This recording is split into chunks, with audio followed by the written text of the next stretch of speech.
it was not just Pakistan, but even Western countries were coming out against India. And there was huge pressure on us for human rights violations in Kashmir. And the whole Kashmir issue itself was propped up. Had we lost in that and a resolution had been passed in the Human Rights Commission against us, it would have not only been a terribly bad political signal, but the insurgency in Kashmir would have got exacerbated. Right. The military situation would have got affected.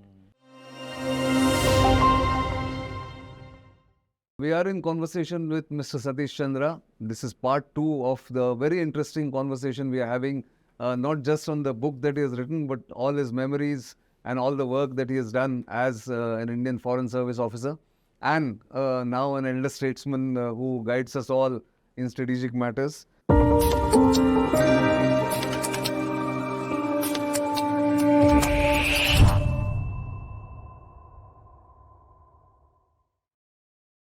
In fact, I wanted to start with the title of the book itself. You said a life well spent, 40 years in the Foreign Service, long career. And normally Foreign Service has its ups and downs. I'm sure you had your ups and downs. But what is your most abiding memory in the Foreign Service? Well, the title, A Life Well Spent, is really the quality of life that one had in the Foreign Service. Quality of life, I don't just mean the good life, which there is, of course. Yes, of course. But the complete comprehensiveness of being in the Foreign Service in terms of a lot of hard work, a lot of difficult assignments, and some lighter moments with a lot of fun. So that is why A Life Well Spent, because I really enjoyed the Foreign Service, and I hope that in some small way this book will be of interest to younger people who are on the verge of career choice. I think I really could not have expected life to be so delightful and enjoyable as it turned out to be for me in the Foreign Service. No, I'm sure others also have a similar experience. But for those of you who don't know, Mr. Satish Chandra was also, for a brief period, in the Indian Revenue Service before getting selected for the Indian Foreign Service in his second attempt. So that was way back in 1965, if I'm not mistaken. And so, 40 years in. And then he, of course, his final stint was with something that we are more interested in, the National Security Council Secretariat, which he helped set up in 1998, 1999. And then further for 4 years he was there. But I'll come to that a little later. What was your toughest assignment in terms of work or in terms of challenges, sir? Quite clearly, it stands out. The toughest assignment was not Pakistan. Whereas you are actually a Pakistan specialist. The toughest assignment was Geneva. Right. I'll tell you the reason why. Okay. I was not into multilateral diplomacy. Right. And in the Foreign Service, it so happened, and that's one of the challenges and one of the interesting things about the service. Yes. You may not be an expert in a particular line, but you do get assigned to such posting. Correct. And I was posted to Geneva for multilateral diplomacy. As the permanent representative. As the, permanent representative of India to the UN. Right. And it was a very difficult time. I was there from 1992, the end of 1992 to mid-1995. And that was a time when Pakistan launched a jihad against us on human rights, particularly relating to Kashmir. Right. And it could have gone either way. Actually, it was a very difficult situation and we had to fend off that attack. Right. That really was the criticality of that assignment. It was not easy.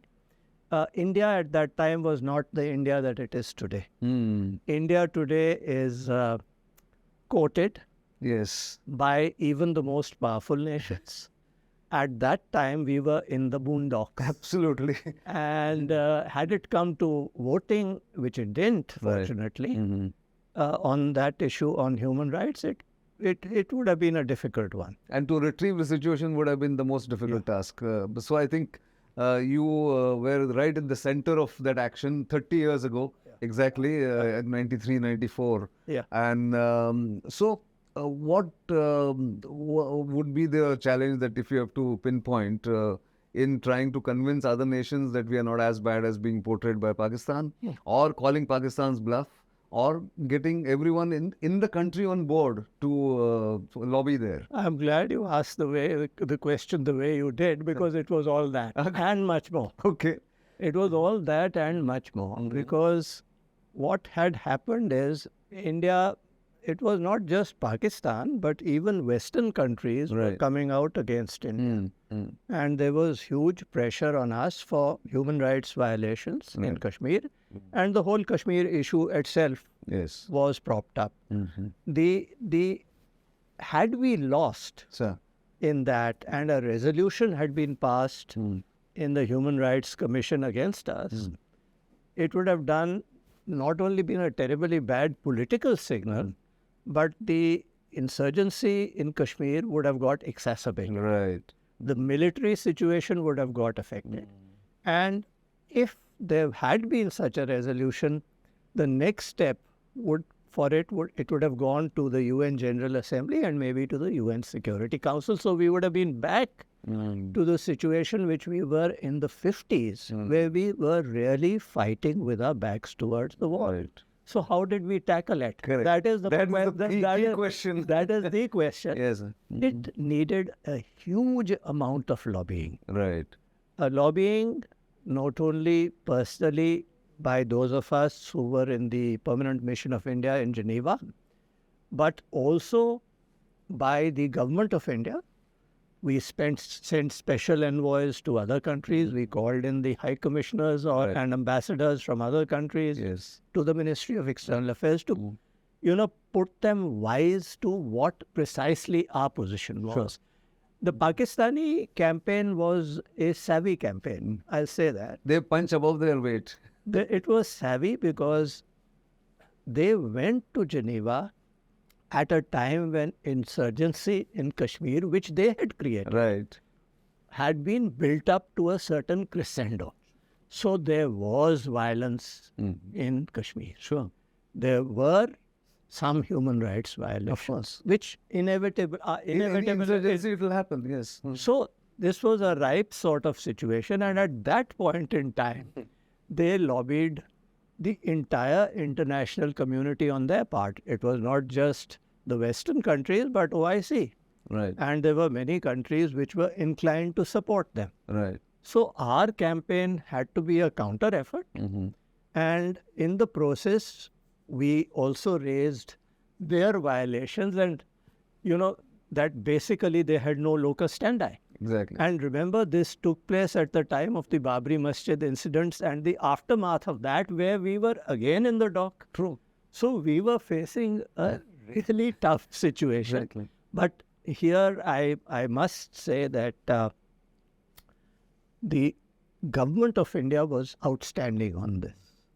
This was Mr. Narasimha Rao's government? This was Mr. Narasimha Rao's government. The officials involved were first Mr. Dixit, who was our foreign secretary. Right. Later Mr.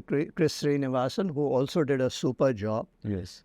And the entire lot of other officers, including our mission in New York. Hamid Ansari, I think, was our PR there at that point in time. Right.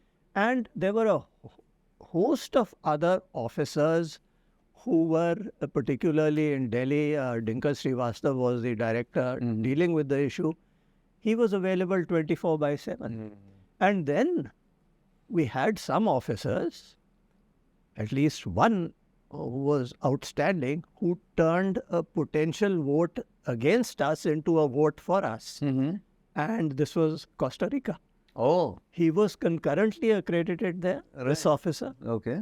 And he rang me up because we were in telephonic contact with all our ambassadors in the countries, 52 or something, which were represented in this, and were daily monitoring their status of voting. Exactly. And he told me that they are not going to vote with Pakistan, they will vote with India. And which is against their tradition. Which is against it. And I said, how is this? He said, look, I've done it. And then when I checked in Geneva, I found that wasn't the case. Oh. So then I got back to him. This happened 2 or 3 times, and this, is under very high pressure because each vote is critical. Yes, absolutely. And there were no mobile phones that... And finally, right. it prevailed. His position prevailed, and had there been a vote, they said yes. They tried to dodge on this issue, the delegation there, because for them also, whoever heads the delegation, he does the voting. Right. Now, they were committed perhaps to Pakistan. Yeah. And they had to change. So correct. They gave me the answer, we haven't got instructions. I know. So, I mean, it's very complicated the way you do it. This is only one, but there were a whole lot of other countries where similarly we were monitoring. It was a daily monitoring twice a day. Right. And you take 2 pills of medicine every day, so this was it. Yeah, I know. But also, I remember, I was reading in your book itself that even politicians of different parties who were sent as, our people in Geneva also helped. Mr. Vajpayee was not in the government. Yeah. Particularly, I remember, even as a young reporter or a journalist, what he did in Geneva. So tell us. This is Vajpayee's story in Geneva is really remarkable. Right. And it is a tribute not only to him, but to the government of the day, which is Mr. Narasimha Rao's government. The situation, if I may narrate it, please. because I think it will be of interest to your audience. Yes. What really happened at that point in time, that the official instructions were that Dr. Manmohan Singh would be the leader of our delegation. Right. And I communicated this to the UN Human Rights Commission. Now, by the time that Dr. Manmohan Singh landed up in Geneva, Benazir Bhutto from Pakistan had been there, and she had addressed the entire audience as a statesman for 45 minutes or 1 hour, whatever the time was. And Dr. Manmohan Singh said, I want to do this. So I said, you can't under the rules. You will be governed by the rules which are applicable to the leader of a delegation. This is a special representative. I mean, the Prime Minister has come and she is treated as a statesman. Yes. So he said, but I must match yes. What Benazir has done. So I said, in that case, you can't be the leader of our delegation. Right. He said, fine, I don't care. I want to make the speech from the podium to counter what she said. And he had a point. Yeah, exactly. So then the problem arose, who should be the leader of our delegation? And we had to respond in 24 hours because, he had to lead whoever was the leader. Yes. So I thought about it and I said, we had a Minister of State, Mr. Salman Khurshid, who was outstanding again. I mentioned he was outstanding. We had several other people there. Right. Farooq Abdullah was there and others. There were some other ministers of state and so on and so forth. So I recommended to Delhi that, Mr. Vajpayee outranks everyone. Right. Let's go by the protocol. Yes. I would recommend that he be made leader of our delegation, even though he is leader of the opposition. Yes. I got this answer within a few hours from Delhi. Right. It was absolutely immediate. And the reason is, you know this very well because you were watching the scene closely in Delhi. Yes. You know that Mr. Vajpayee and Mr. Narasimha Rao had an excellent relationship. Yes. And actually, Mr. Vajpayee, when I told him this, was a little bit annoyed, slightly unhappy. And he said, but I can't be here all the time. I said, sir, you don't have to be here all the time. You are here for 10 days, for the first 10 days, and we'll call you whenever there is a problem. Right. So then he finally, and I've recorded this, he laughed. He said, Mr. Rao has been very smart because should we lose, there will be no. The blame will go on Mr. Vajpayee as opposition leader. No, it was very good. I think that bonhomie and that... and he was a brilliant leader. He was very good leader. Certainly. You have worked very closely with him, that will come to it.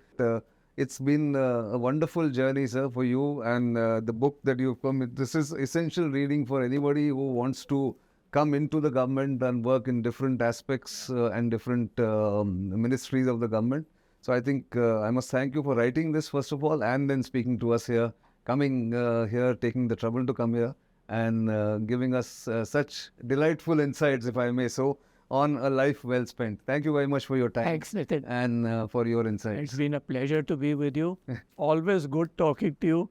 And I hope this book serves a small purpose in introducing the Foreign Service as to what we do. No, certainly it will. We even do security. It has, of course, we even do security. It's like Tata Steel saying we also produce steel in the whole advertisement that they used to have for the sports people. There you are. Couldn't have had a better guest than this to understand national security and foreign policy of India from 1965 onwards, 4 decades and more, 5 decades or 6 decades now. So do keep watching StratNews Global. You know where to reach us. Do keep sending feedback, and we'll be delighted to take up more such suggestions and more discussions of this kind, which are longer, which are detailed, and which are delightful. Thank you very much for watching. For the time being, it's goodbye.